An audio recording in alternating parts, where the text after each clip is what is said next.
Hello, community of the Threshold of the Occult. Thank you for joining us once again and for being willing to experience true terror. Today, we have for you 5 stories, 5 paranormal experiences that have been shared with us. These range from events that could happen to anyone to those that challenge our ability to imagine and believe.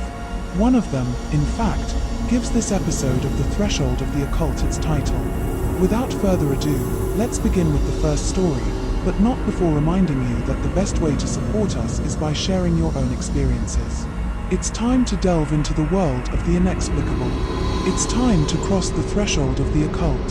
The first story comes to us from Ciudad Juarez, Chihuahua. It all began when a university student decided to move into a house her mother had bought there. The student, who was staying close to her sick grandmother, invited 2 university classmates, Luz and Marissa, to share the house so she wouldn't have to live alone. At first, everything was fine. The house was large, everyone had their own room, and things seemed normal.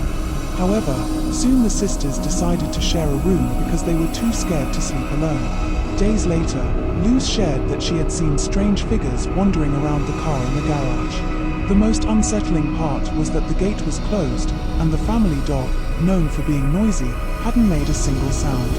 Things got worse. One night, the owner of the house woke up because her bed was vibrating violently, like something out of a horror movie.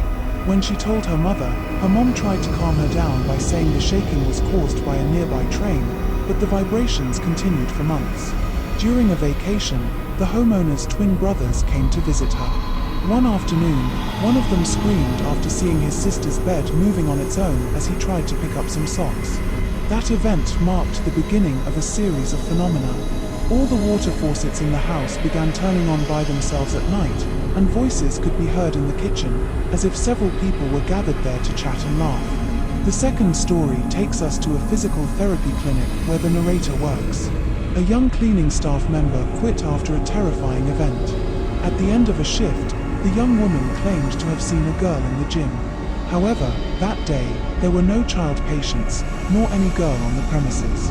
After that incident, the young woman left her job, and since then, employees have avoided staying late. The third experience happened in San Juan de Escobedo, Jalisco. A woman recounts a terrifying night in the room that had belonged to her late grandfather. That night, she suffered sleep paralysis and saw a tall male figure with a large hat watching her. Upon waking, she heard noises in the kitchen, as if someone were throwing things to the ground, but when she checked, everything was in order. An uncle told her that such phenomena were common in that room.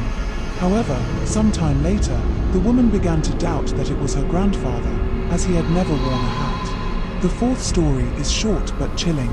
A man named Pedro, when he was a child, heard his name being called while walking down a dark street. When he turned around, he saw a pair of human legs with no torso or head, right under a streetlight.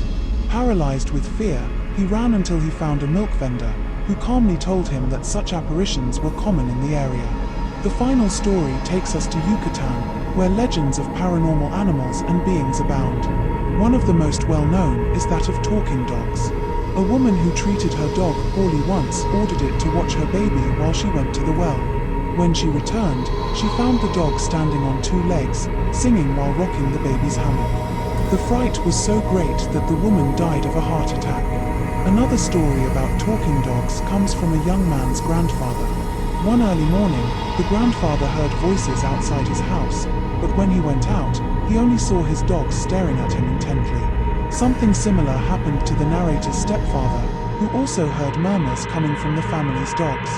These stories leave us reflecting on the inexplicable. We remind you that you can follow us on our social media, Instagram and Twitter under the Threshold of the Unknown. Thank you for joining us, and until next time on the Threshold of the Occult.